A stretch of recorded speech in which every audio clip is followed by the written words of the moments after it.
Olá, amigo ouvinte e espectador do YouTube do programa Sarau do Tempo Livre. Aqui o locutor Sérgio Lima de sempre. E hoje eu com convidados aqui o Kiko Ferreira e o Sérgio Moreira. Dá um salve aí para os nossos amigos Kiko Ferreira e Sérgio Moreira. Salve! Salve, salve. Prazer estar aqui com você e com todo mundo. Prazer também. Vamos aí. Juntos e firmes. Kiko Ferreira, isso aí. Você tem um histórico também, né, de produtor, né, de programas, conta um pouquinho para a gente aí como é que foi essa experiência, como é essa experiência aqui. Na verdade, eu fui nascido em Belo Horizonte, mas fui criado no interior, em Ipatinga. Voltei para cá aos 15 anos. E naquele momento, Sérgio, não existia internet nem nada disso. Então, eu sempre gostei muito de música. E os discos naquela época demoravam 2, 3 meses para chegar nas lojas do interior, porque você tinha cada gravadora com um representante para Belo Horizonte e um representante para o interior. Então, quando eu vim para cá, eu já gostava de mexer com música, tocava na, na bateria da escola de samba lá do bairro onde eu morava, e tinha uns amigos DJs, ia nos bailes todos, adoravam música. Quando eu vim para cá, um sujeito chamado Jair Polk Fraga montou um jornal lá chamado Transa, que depois virou Jornal de Patinga. E ele ofereceu para os meus amigos DJs do clube, né, do Cariru Tênis Clube, para fazer uma coluna de música semanal. E eles, quando eu estive lá nas férias, ele falou: você não quer entrar nessa história, não, porque você está em Belo Horizonte, perto de todas as gravadoras, né? Então acabou que eu, com 15 anos, eu me tornei o sujeito mais jovem a escrever sobre música aqui em Belo Horizonte. Então passei a participar dos lançamentos de discos, ser convidado para os shows, ir a todas as gravadoras, né? Então, desde essa época, eu trabalho com música. Aí do jornal, eu fui convidado para participar. De uma coluna semanal na TV Bandeirantes, depois TV Globo e depois Rádio Confidência, que é a Brasileiríssima, né? Que no auge da discoteca era só música brasileira, ainda é até hoje, né? Aqui em Belo Horizonte. Então foi um prazer, eu virei o multimídia. O Claudinei Albertini, que infelizmente faleceu há 2 anos, falou que eu era o primeiro multimídia que ele conheceu. Então, para eles, para todos os veículos eram bons, porque naquela época, dos anos 70, começo, meados dos anos 70, 80, não era comum aqui em Belo Horizonte os jornais bancarem ida de jornalistas e radialistas para o Rio e São Paulo para cobrir eventos, né? E eu consegui, como eu estava rádio, jornal e televisão, era muito comum, por exemplo, eu cobria um free jazz ou um Hollywood rock, e eu fazia 3 coisas: jornal, para rádio, para televisão. Então, era uma beleza, né? Então, a partir daí, comecei a escrever tanto sobre. Eu comecei com rock, primeiro era rock and roll. E depois comecei a ouvir música, e aproveitando a presença dele, né, um dos artistas locais que mais me influenciaram no começo foi o Sérgio Moreira, né, que depois se tornou meu amigo e parceiro. Teve um festival aqui no Autódromo, né, o Camping Pop, e o Sérgio estava com a banda dele lá, o Engazeira. E aí, rapaz, eu enlouqueci com o Engazeira, falei: pô, que banda sensacional, não sei o quê. Comecei a ir aos shows, né? E a gente acabou se tornando amigos. E quando eu comecei a escrever poesia, eu comecei a escrever ali nos 15, 16 anos. E naquela época eu fazia à mão e depois fazia xerox e Eu distribuía para tenho os guardado amigos. aqui, hein?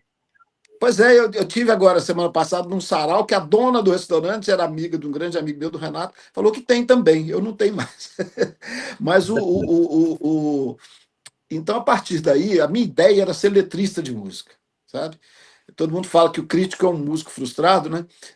Pode ser, mas eu nunca consegui botar letra em música. Eu sempre fiz a melodia, e meus poemas, ele tem, o Sérgio pode falar melhor do que eu disso, ele tem sempre uma estrutura que tem uma afinidade musical, né? Então, vários parceiros, inclusive agora estamos lançando, já lançamos 8, vem mais 2 aí, possível mais 3 poemas musicados, né? Então, aos 16 anos, a gente fez, eu com 2 amigos de colégio, nós fizemos o primeiro festival secundarista de música popular.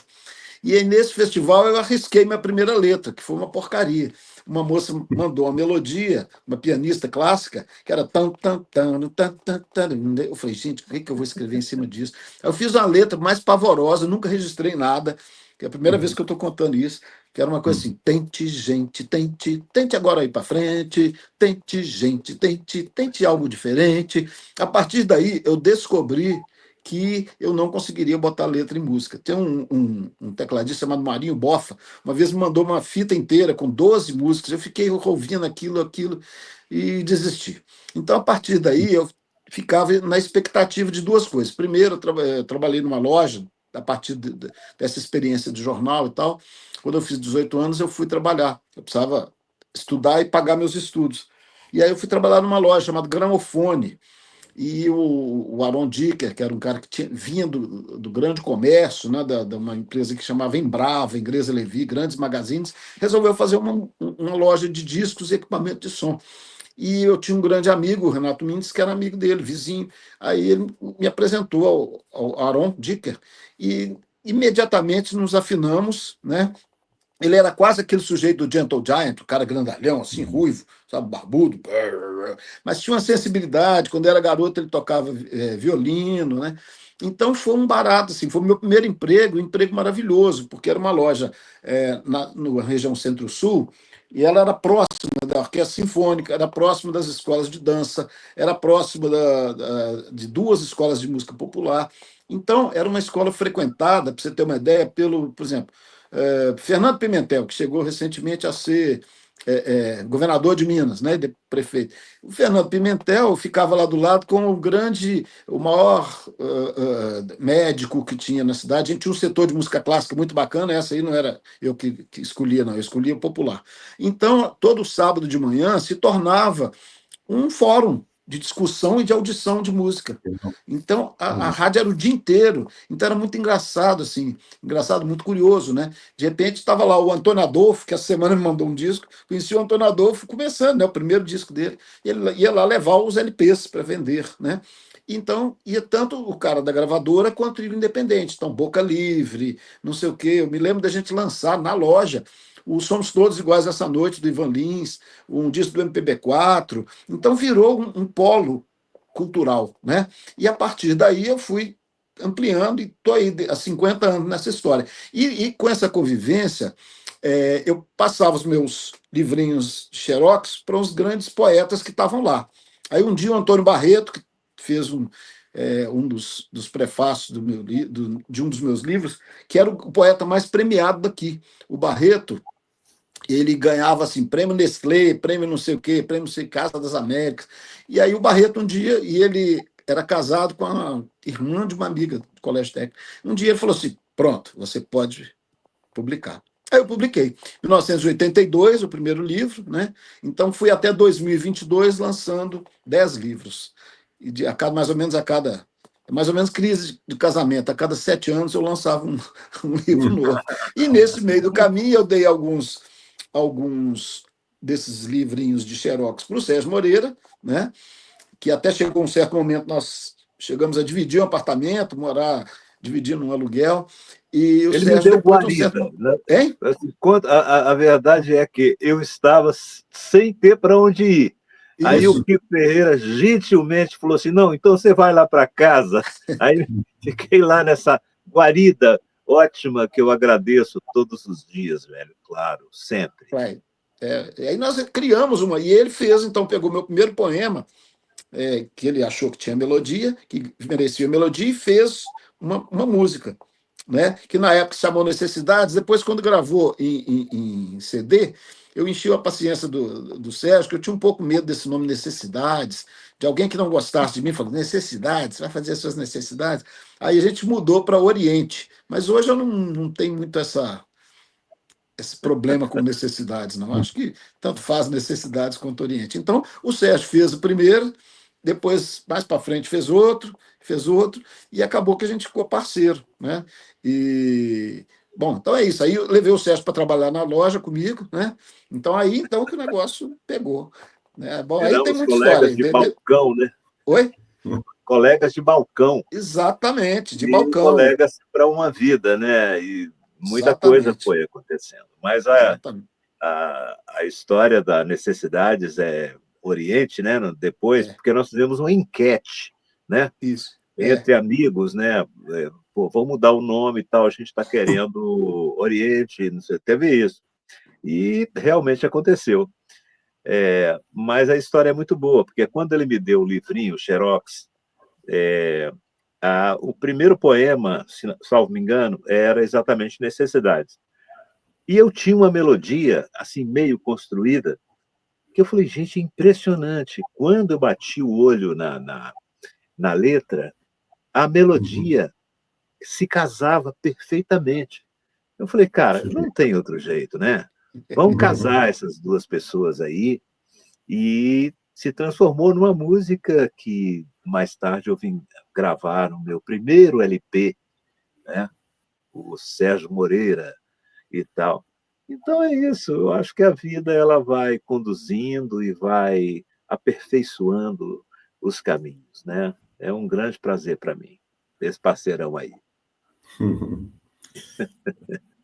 Lembrou um pouco a história do Raul Seixas, né? Ele estava lá na Som Livre, né? E eu acho que a pessoa, o diretor lá teve que viajar, botou ele cobrindo as férias dele, ele chamou a galera inteira dele, os amigos dele, gravou um monte de LP lá na Som Dentre Livre. eles, O cara voltou já. O Sessão das 10, né? O Sessão das 10 é maravilhoso, né?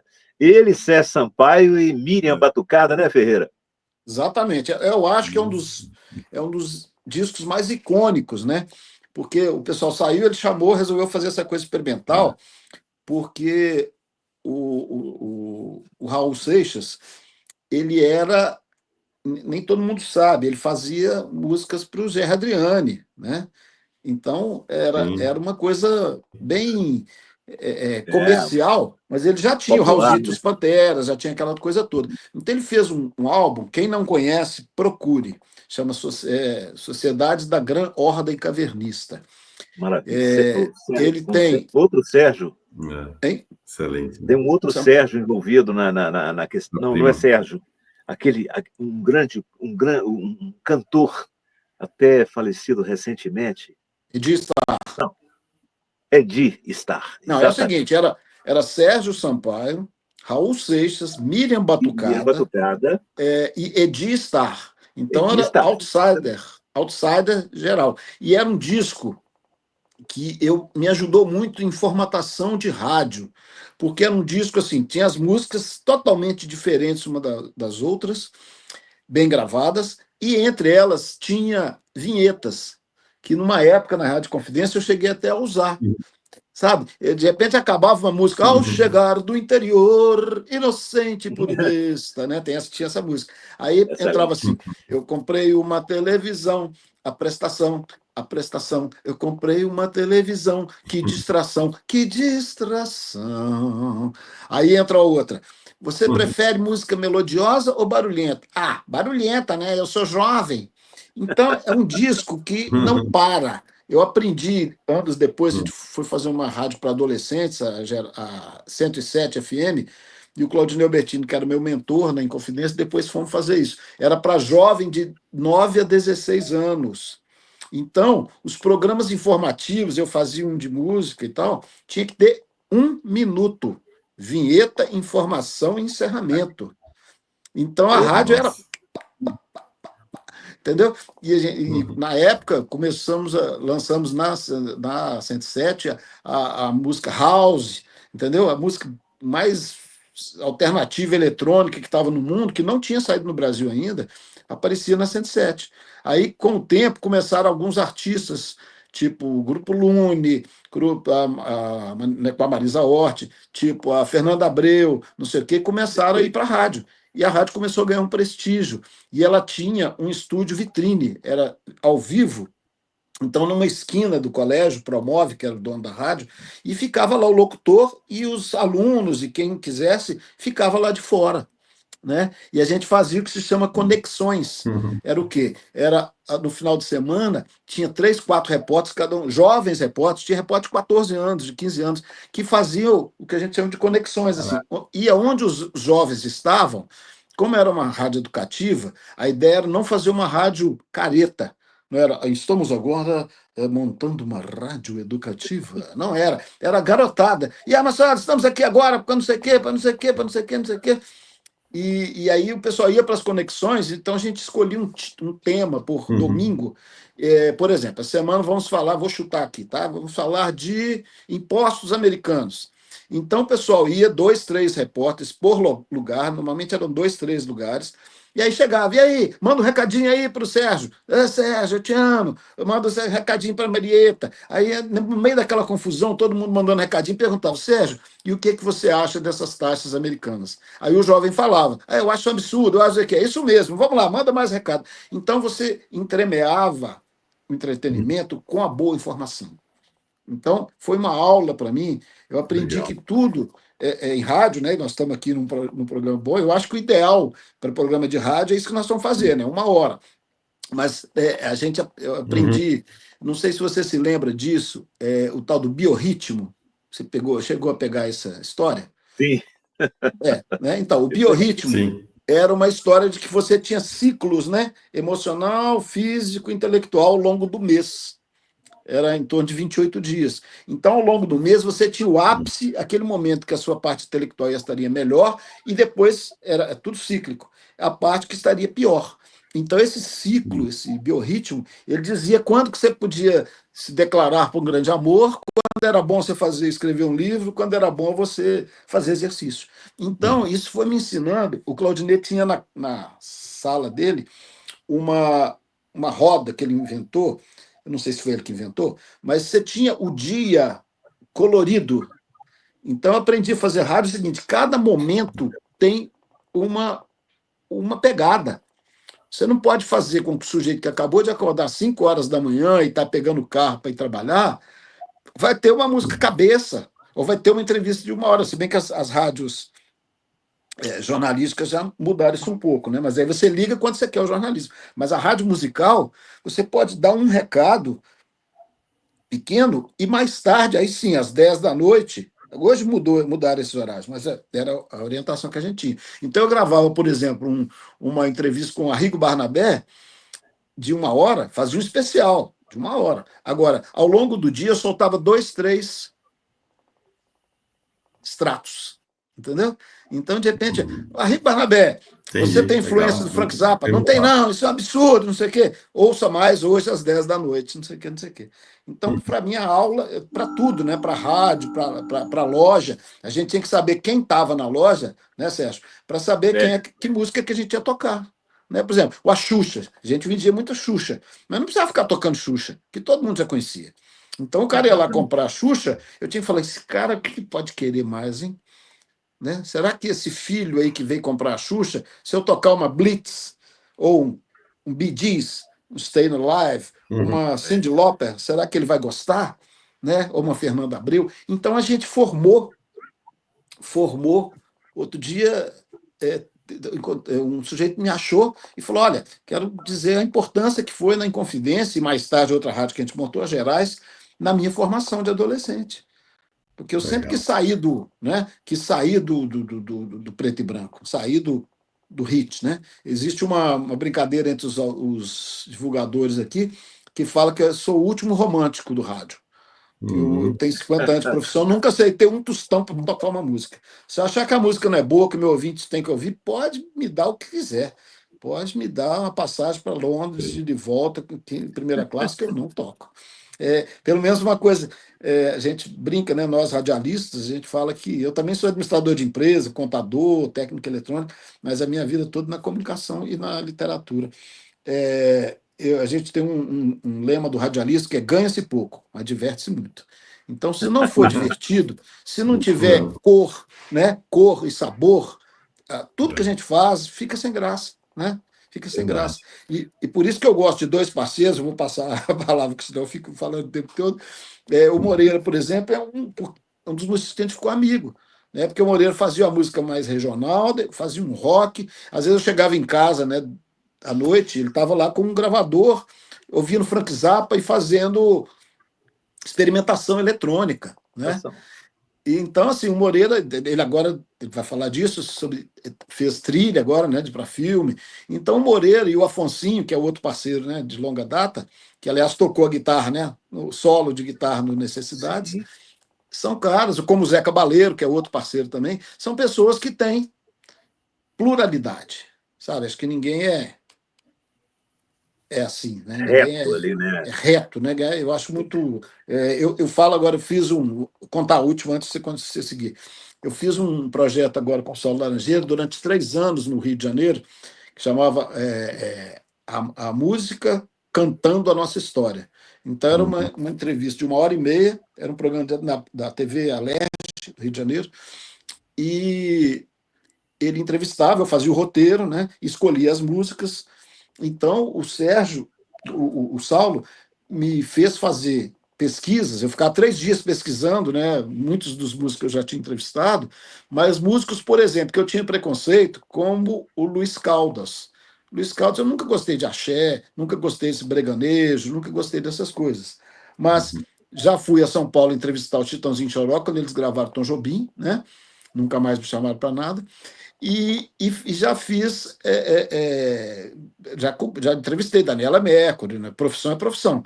Mas aí eu peguei o Luiz Caldas, rapaz, na pandemia, ele gravou 13 álbuns no estúdio caseiro dele, cada um com um estilo totalmente diferente e de boa qualidade. Ele tinha disco de chorinho, de guitarra de rock, de samba, Jazz, hein? jazz. Jazz. E jazz, bom jazz. Então, o Luiz Caldas, por exemplo, é um que agora deu 60 anos, é que eu falei, gente, o cara é muito bom mesmo. Entendeu? É um Ele toca gigante. muito, né? E o violão dele é Toca impressionante. muito, bicho, mas ele tem uma sensibilidade que eu não sabia, confesso para você. Né? O Carnaval da Bahia, ele, volta e meia, ele tocava peças clássicas, né? No violão. Exatamente. Exatamente. Luiz Legal. Caldas. O Sérgio, o que, Oi. que você trouxe aí para mostrar para a gente do seu repertório musical? Fala um pouquinho de você também. Pois é. Eu já estou nisso há muitos anos, né? Esse ano eu comecei profissionalmente aos 14 anos, Uhum. e lá na cidade de Nanuque, e Nanuque, eu divisa com a Bahia, comecei, né? comecei como crooner do conjunto de baile lá da cidade. Mas, paralelamente a isso, também comecei no rádio, na rádio difusora de Nanuque, Olha que aos legal. 14 anos. Então, olha, eu acho que eu fui um sujeito de sorte. Você começar em rádio, onde você ouve música. Na minha casa não tinha nenhum aparelho de comunicação, não tinha rádio, não tinha nada. Assim, era uma família do interior, mãe professora primária e tudo mais, era complicado. E a rádio virou meu universo, onde a gente experimentava, onde a gente podia ouvir as rádios de ondas curtas. E ali eu fui descobrindo muitas coisas, né? O conjunto me trouxe muita informação do ponto de vista performático também, entender o que é cantar, entender a voz e essas coisas. Mas, em 72, eu mudei para Belo Horizonte, e em Belo Horizonte eu fui ali estudar no Colégio Estadual Central, que na Uhum. época era uma efervescência, onde começaram a aparecer vários e vários artistas, e onde já tinham passado e estavam passando artistas como o Cirlan, Flávio Venturini, não é? Toda uma galera, né? O Fernando Brant. Então, olha só, foi um momento muito, muito sério, onde eu pude compreender que a música tinha uma função a mais. A função informativa, a função de contextualização do redor, do seu redor. E, a partir daí, eu comecei a compor. Mais especificamente, ali por 73, 74, eu comecei a compor, porque nós formamos, como quase é natural em pessoas que gostam de música, montamos uma banda, chamava-se A Nuvem de Gafanhotos. E a Nuvem de Gafanhotos, a gente começou a fazer uma ópera né? Chamada A Nuvem de Gafanhotos, inclusive, e tal, foi proibida, porque, nossa, era complicado. A letra, eu escrevi a letra: um dia o azul do céu enverdeceu e a nós aqui na terra espantou, né? Ninguém sabia se o verde que vinha trazia a força mágica que nenhum de nós ainda tinha. Só depois de vermos o verde dessa terra destruir o verde virgem, perdemos a esperança que tínhamos e passamos a lidar com gafanhotos. Aí eu mandei para a censura, né? Na época tinha que datilografar e tal, aí tinha ali o Instituto de Censura, Departamento de Censura Federal. Aí eu levava, assim, aí as moças pegavam, assim, na primeira e falavam para mim assim: você fica falando coisas através de coisas, né? Nós sabemos. Eu falei: não, você sabe, mas eu não estou falando só de gafanhoto e verde. Aí eles juntavam aquela coisa toda e proibia tudo, mas nós fazíamos o show assim mesmo, os shows ocultos, mas era muito divertido, muito divertido. Aí eu fui caminhando e tal, depois veio o Grupo Ingazeira, que tinha uma tendência bem regionalista, e aí eu passei a compor, porque eu já tinha influências lá do interior, passei a compor canções de cunho regionalista, mas também com aquela provocação e posicionamento político mesmo, ideológico mesmo. Uhum. Aí também censurado, várias censuradas, várias e várias e várias. E o tempo foi passando até que chegou lá no final, 79, através do companheiro Kiko Ferreira, eu fui trabalhar lá na Gramofone. E na Gramofone eu fui chegando à conclusão de que eu deveria fazer uma carreira solo, né? Os meus amigos do Ingazeira são meus amigos até hoje, sempre. Eles já estavam todos se encaminhando ali em suas profissões, né? Tinham 3 físicos no Grupo Ingazeira. Físico, engenheiros, né? E eu falei: e eu, né? Eu vou ter que dar uma sequência no meu caminho musical. E aí comecei a investir nisso. Aí ia fazer shows, né, com o meu nome, Sérgio Moreira, lá, vamos embora. E fomos caminhando até que em 83 eu comecei a gravar o meu primeiro LP. Comecei devagarzinho. Naquela época, gravar um LP demorava bastante. Para os independentes, demorava muito, porque tinha tudo envolvido. Primeiro, a grana. Aí depois eu me casei, fui tendo mais apoio e tal, e pronto, consegui lançar o disco em 85, o primeiro LP, e já com a parceria do Kiko Ferreira, da canção Oriente, que chamava-se Necessidades. Pronto, aí a gente não para mais, aí comecei a viajar, comecei a ir lançar o disco em outros lugares. Pronto, você cria um formato. Mas, paralelo a isso, eu também me embrenhei pelo mundo da publicidade.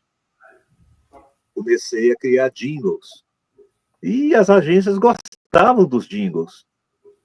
E você sabe, música, quando não é uma música dentro de um sistema mainstream, nessas coisas, Uhum. não tem jeito. Você tem que fazer um outro negócio para se manter. Verdade. E aí eu comecei a fazer os meus jingles, né? De lá para cá, eu comecei especificamente em 1982, através do Ronaldo Félix, né, Ferreira? Sim. Eu fiz o meu primeiro jingle e não parou mais. Eu estou hoje com 1.700 e alguma coisa jingles compostos, produzidos. Nossa, É muita coisa. E muita também mesmo. algumas trilhas e tal. 1.700 jingles é jingle, né? Mas a gente nem vê passar. Só quando eu olho aqui as fitas de rolo, né? São 40 fitas de rolo, e depois veio a coisa de tecnologia, né? O digital, que eu comecei a trabalhar com digital lá em 92. Eu tive o meu primeiro sistema digital para gravação. E aí comecei a guardar tudo em HDs e tal. Então, tem uma pilha de HDs e umas 40 fitas de rolo, fitas grandes. Aí fazer o quê? Você é isso mesmo, você não tem que correr, você tem que fazer mais e mais e mais. E nunca parei de compor também as minhas canções, mas eu tenho a sorte de ter esse parceiro aí, que nós poderíamos ter muito mais músicas, mas a vida é assim, você Que faz as curioso, canções, né, que te pegam naquela primeira... que Nessa curioso de ouvir primeira... um jingle aí seu mais famoso. No primeiro jingle que eu fiz, o Ronaldo Félix chegou um dia para mim e falou assim, o primeiro jingle, na verdade, que eu fiz em 82 foi para a Seleção Brasileira. Uhum. Aí o que acontece? O Ronaldo, um dia eu estava numa festa e o Ronaldo Félix estava na festa também, e eu brincava muito de compor canções para eventos, coisas, brincadeira minha, não é?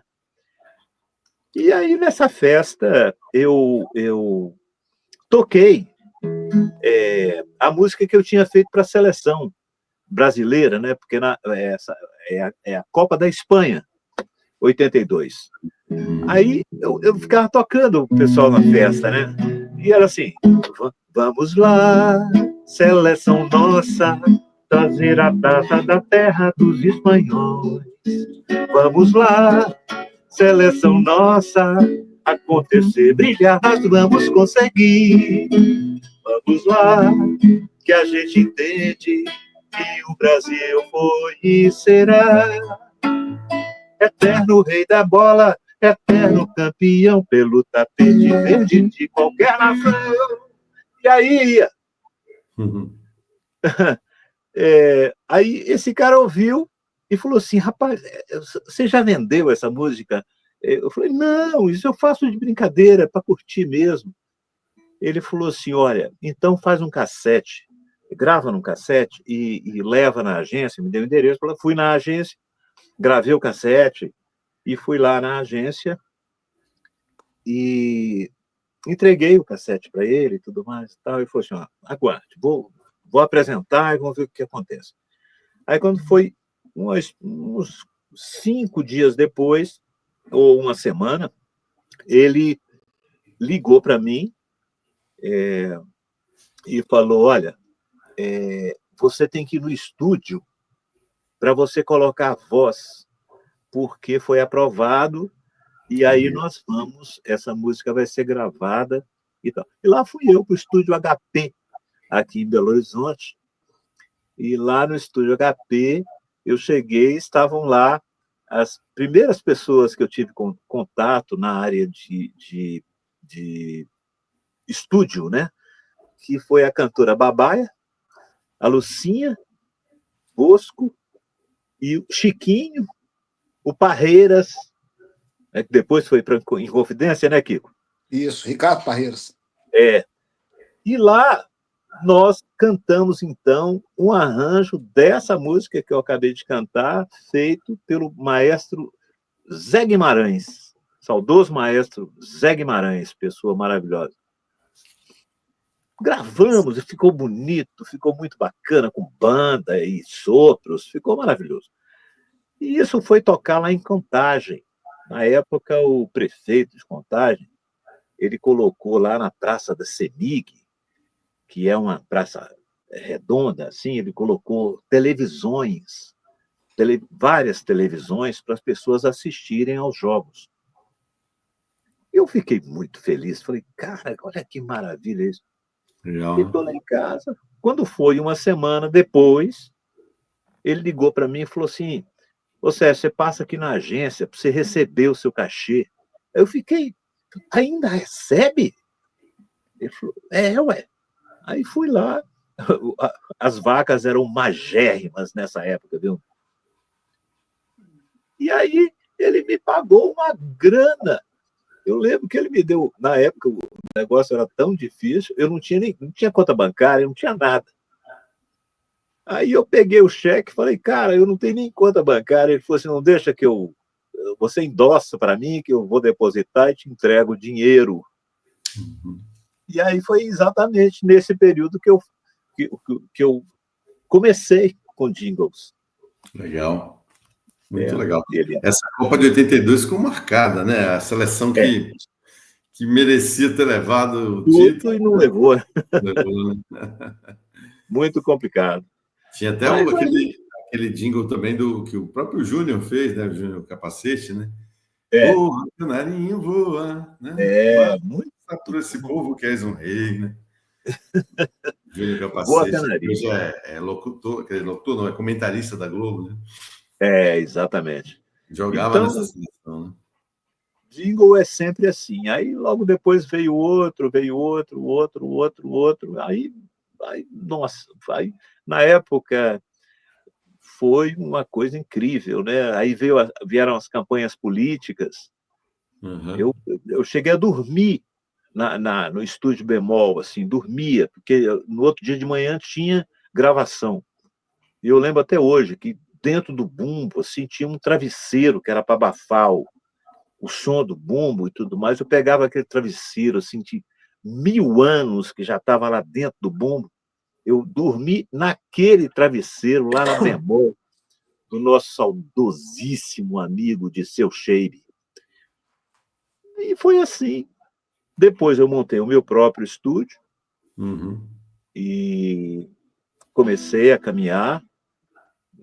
Em princípio, eu montei o estúdio só para mim mesmo, para minha própria demanda, mas um dia um amigo meu pediu, poxa, eu faço umas músicas, eu queria tanto fazer os meus, um CD com essas músicas e tal.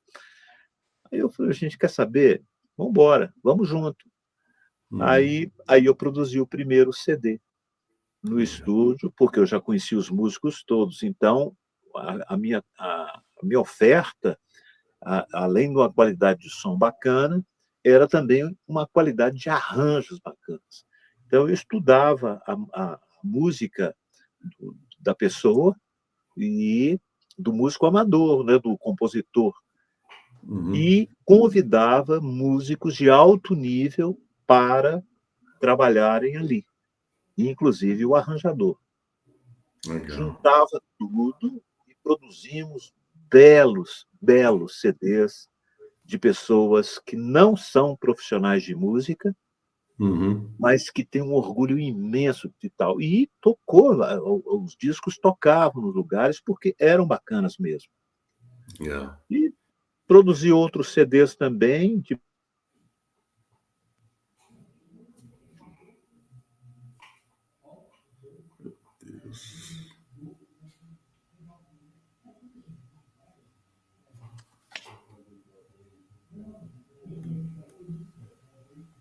pessoas profissionais. A gente tem problema, eu tenho, pelo menos eu, com essas ligações de spam. Quando toca, ela corta o nosso sinal. É uma loucura isso. Eu estava falando, não sei se vocês me ouviram. Não deu para ouvir. Finalzinho. Pois é, exatamente, porque meu telefone tocou uma ligação de spam. Entendi. Que é uma praga. Mas fala de novo, então. Não, eu estava dizendo, exatamente, eu estava dizendo que a produção de artistas, entre aspas, amadores, foi algo muito importante em minha vida. Foi um nicho que eu comecei quando um amigo meu falou, Sérgio, eu quero fazer um CD, mas eu quero um CD profissional, eu não quero aquela coisa com cara de amador. Como eu tinha acesso aos músicos né, uns músicos de qualidade, músicos já experimentados em estúdio, eu aceitei a proposta e fizemos. Eu acho que eu fiquei 20 anos no estúdio. No 10º ano que eu já estava lá, eu comecei a fazer esse trabalho.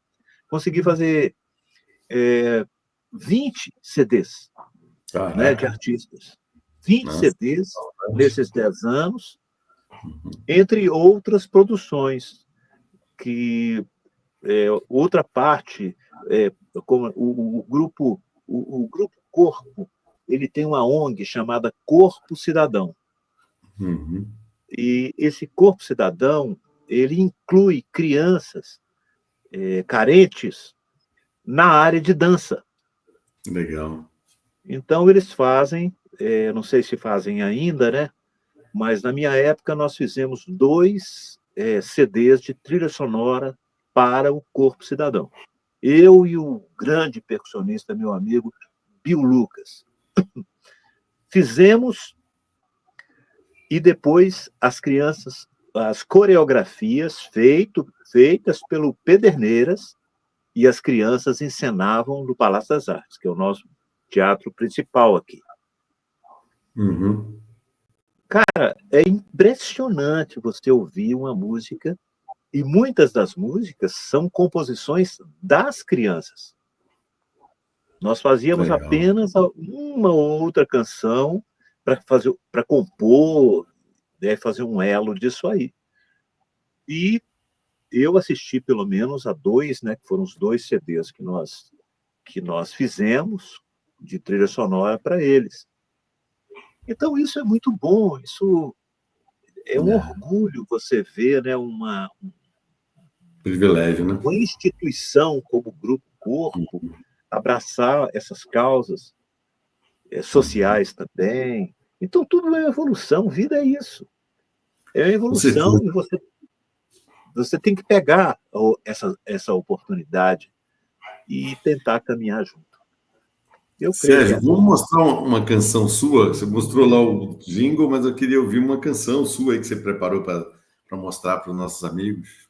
uma minha. Eu preparei mais uma com o Ferreira também, mais 2 ou 3, sei lá. Mas essa canção aqui, por exemplo, chama-se Lá. E é uma canção feminina. Legal.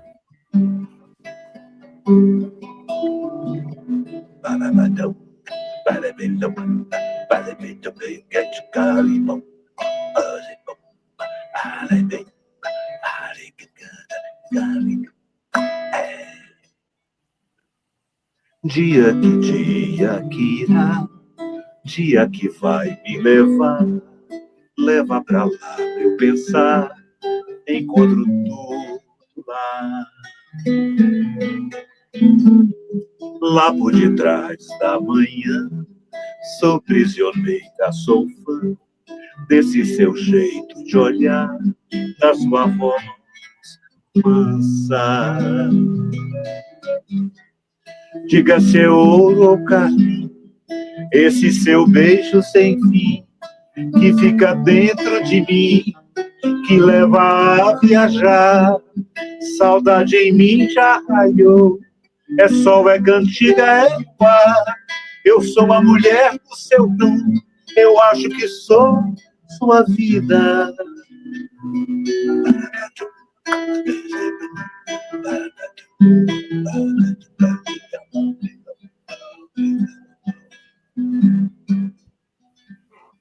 Dia que irá, dia que vai me levar, leva pra lá pensar, encontro tudo lá. Lá por detrás da manhã, sou prisioneira, sou fã desse seu jeito de olhar, da sua voz mansa. Diga se é ouro ou carne, esse seu beijo sem fim, que fica dentro de mim, que leva a viajar. Saudade em mim já raiou, é sol, é cantiga, é luar. Eu sou a mulher do seu dom, eu acho que sou sua vida.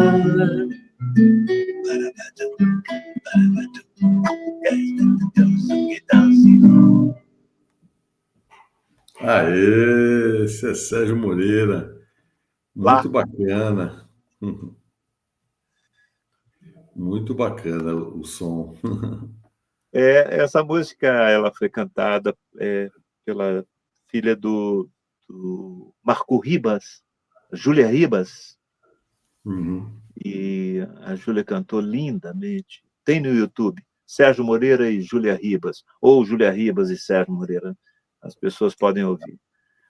Mas eu sou muito assim, sabe? As minhas músicas, elas não têm um comportamento retilíneo.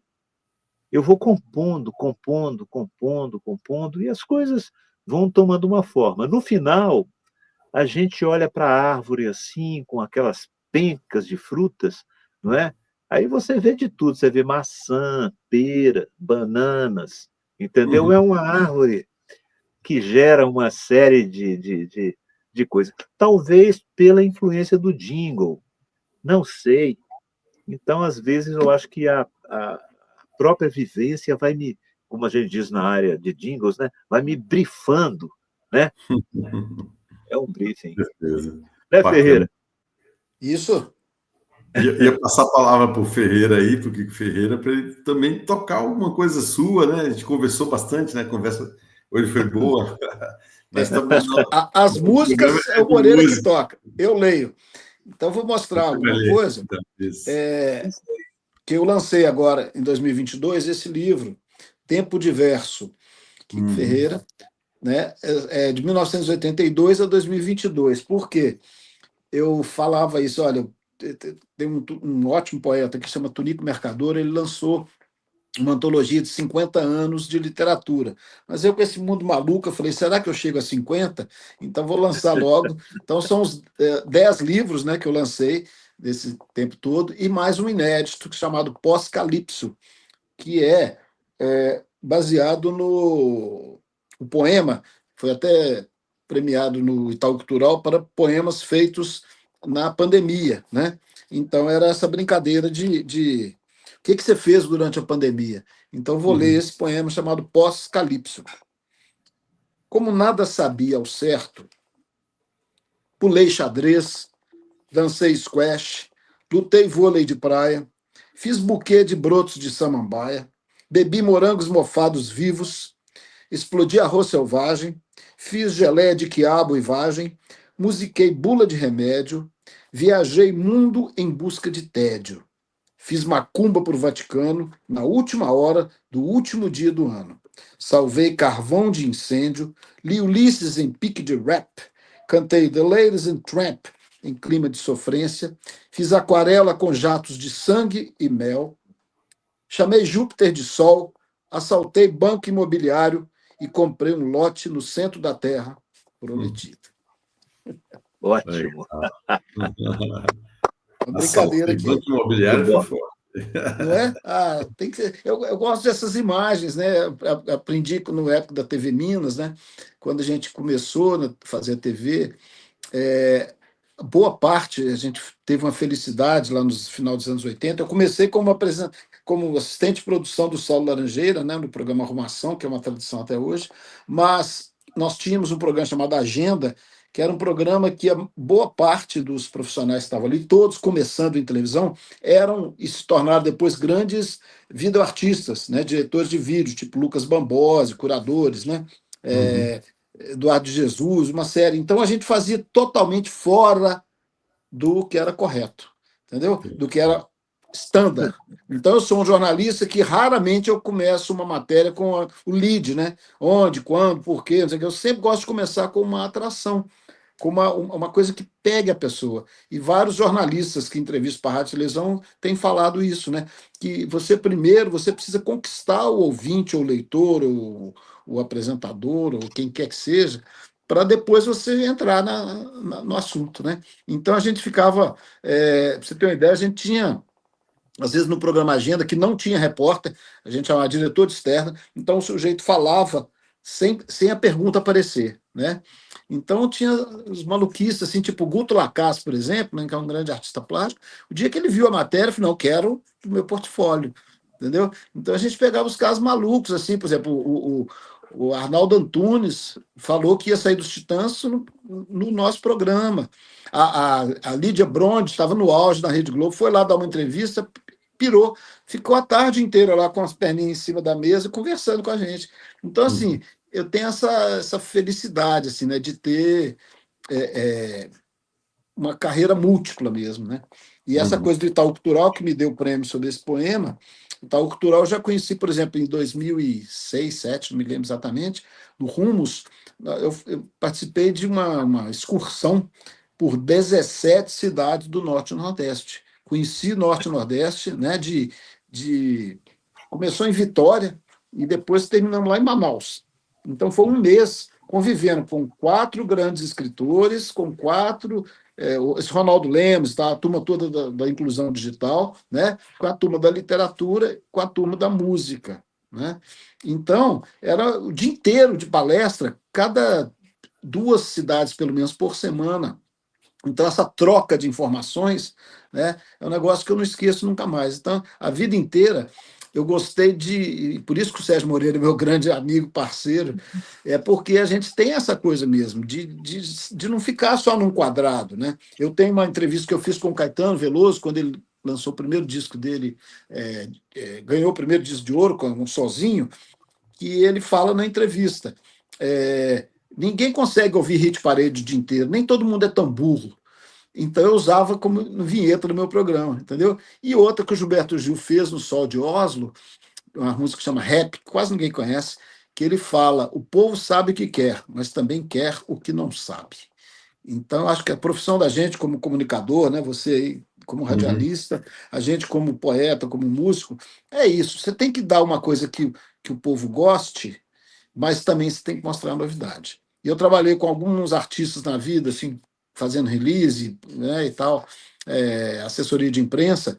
Então, eu não me esqueço, quando eu fiz o Maquinarama do Skank, eu fiz o texto, falei: quero ver essas músicas ao vivo. O show do Skank tinha 2 horas e do disco só tinha 5 músicas. Por quê? Primeiro, ele dava o que o povo queria, tocava os grandes sucessos. Vou deixar, agora vou uma primeira, uma nova. Pá, pá, pá, pá, pá, vai lá, nova. Entendeu? Então, eu já aprendi não, né? Mas tento aprender, a gente aprende sempre, né? A tentar fazer um equilíbrio. Né? Então, acho que isso é para a vida, né? Não é tudo na vida, não é só rádio, não é só televisão, não é só imprensa, não. Quer ler mais um poema seu? Uai, sempre, né? Você vai mexer com radialista e poeta, você está rapado. Eu vou ler uma música, porque agora, aproveitar e fazer o merchan, eu estou lançando vários singles, cada mês um single novo, né? O Sérgio Moreira é meu, claro, produtor, diretor artístico, pelo selo NASA Music, NAZA, do Paulinho Nazarito, grande produtor, radialista, e cada mês a gente está lançando um, são poemas meus musicados por vários músicos, né? Tem a gaúcha Dani Calisto, até o Túlio Rangel, que é o mineiro que mora na França. Então tem Afonsinho, tem Sérgio Moreira, agora acaba de gravar o César Maurício, né, que foi da banda Virnalise, que é o parceiro do Loborges, e tem vários parceiros, né? Tá vindo aí, né, Moreira? Uma nova aí com o vocal da Patrícia Amaral. Oi? Com a Patrícia Amaral. Pois é, já está em fase de produção. Então eu vou ler, eu lancei num livro uma série chamada Atemporal. São 3 poemas. E há 3 anos eu cutuquei o Zé Cabaleiro e falei: Zé, eu quero fazer um álbum com poemas musicados, e você é um amigo de muito tempo, que eu não sei se todo mundo sabe, o Zeca já morou aqui em Belo Horizonte, então eu conheci o Zeca, sei lá, 79, 80, né? Primeiro um show que ele fez aqui no Centro Cultural da FMG, ele era desconhecido, e depois a Rossana de Celso, que durante muitos anos foi a parceira dele, parceira profissional, fez um show chamado Mandando Bala.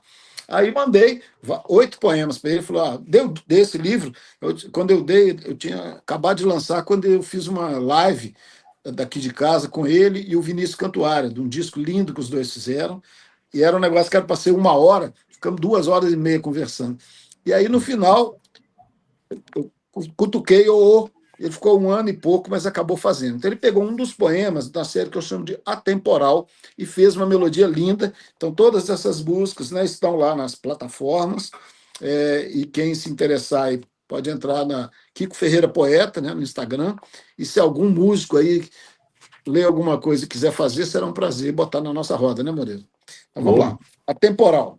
Só o tempo salva quem do tempo corre.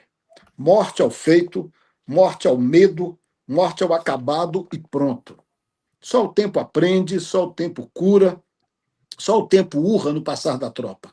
Só o tempo, na fugaz temperatura, silva eterno contra o vento. Só o tempo e seus ponteiros podres e marciais é capaz de voltar de entretantos sem pavor do finalmente. Só o tempo, visgo da mente, permite o flerte, o perdão, a outra face da mentira. E aí, fechando que não está na melodia, mas que eu fecho com a temporal 3, só a perda do tempo justifica a poesia. Legal. Maravilha. Bom demais, Kiko Ferreira. E o papo foi tão bom, rapaz, que passou rápido. Pois né? é, ué, estou aqui olhando o tempo. Você sabe a história que o contrário disso? Tem uma brincadeira que um crítico de cinema falava uma coisa uma vez, porque tem coisas que a duração não são como a gente gostaria, mas acho que a maior parte das boas entrevistas, das boas conversas andam rápido demais, né? Mas tem uma história que é o contrário, que eu vi ontem, por acaso, um filme que eu não gostei. Então tem uma história que fala assim: o pior filme é aquele que depois de 1 hora, você olha no relógio, só passaram 15 minutos. Entendeu? Então, eu acho que as melhores conversas, né, Moreira? E a gente já fez muitos bares, de jornais, televisão, é quando a gente conversa, quando vê, já acabou o tempo. Esses 15 minutos viraram 56, né? Então, eu quero te agradecer demais esse espaço e as ordens quando quiser retomar a conversa. Maravilha. Esse programa que tem a direção da Denise Souza, né? E a narração do Sérgio Lima aqui, que estávamos falando, na rádio Brasil de Fato, né? O Sarau do Tempo Livre. Eu ia sugerir a gente encerrar, Sérgio Moreira, você tocando, né, mais uma canção, né? Mas é uma parceria, né, Ferreira? Estamos aguardando. Essa aqui é a primeira parceria. Chama-se Oriente. Valeu. De vez em quando é preciso passar a limpo os escombros, redefinir a medula, orientar a viagem. De vez em quando é preciso teimar com os mesmos insanos, rasgar as vestes douradas, ouvir a voz do trovão. De vez em quando é preciso insistir nas rimas podres, esquecer as causas nobres, caminhar com os pés no chão e navegar sempre que preciso, e viver sempre que possível, e despertar o coração.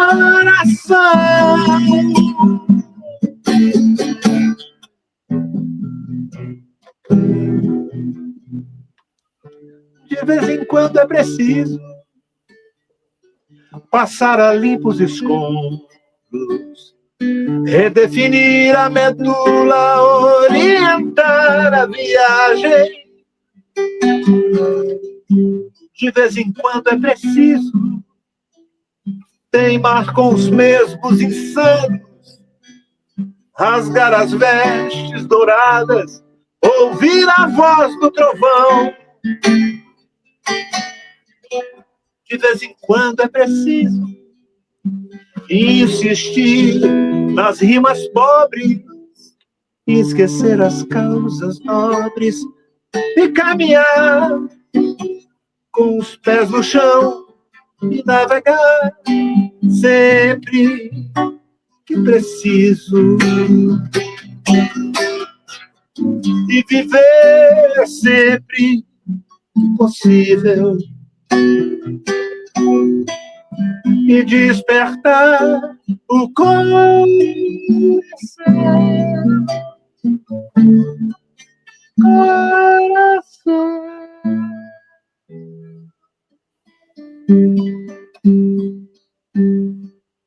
Aê, Sérgio Moreira. Como é o nome dessa canção, Sérgio?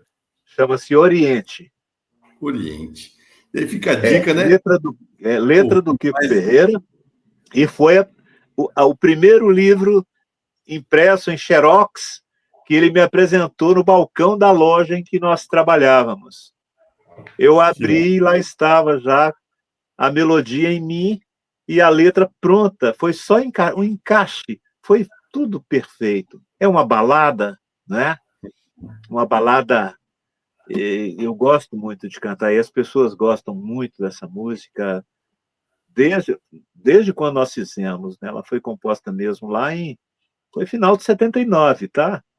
Foi Isso. por ali, porque nós ainda participamos de um festival estudantil com essa música. Beleza, Aí, gente. A gente chega aqui ao finalzinho do nosso programa, agradecendo muito a presença aqui com o Ferreira, Sérgio Moreira, e você, amigo ouvinte, espectador do YouTube aí, fique aí com a nossa rádio, né? Toda sexta-feira, né? A gente tem programa aqui inédito, né? Feito aqui na Rádio Brasil de Fato, o programa Sarau do Tempo Livre. Fica por aqui, semana que vem tem mais Sarau do Tempo Livre. Muito obrigado mesmo aí, Sérgio Moreira e Kiko muito Ferreira. obrigado a você, Sérgio Lima. Muito obrigado, viu? Parabéns para Obrigado, vocês. Sérgio. Foi um grande prazer. Prazer imenso. Eu que agradeço. Vamos nós. Aí, agora, para parar aqui o programa, dá para fazer menos formalmente, né? A despedida. Muito, muito bom, gente. Passou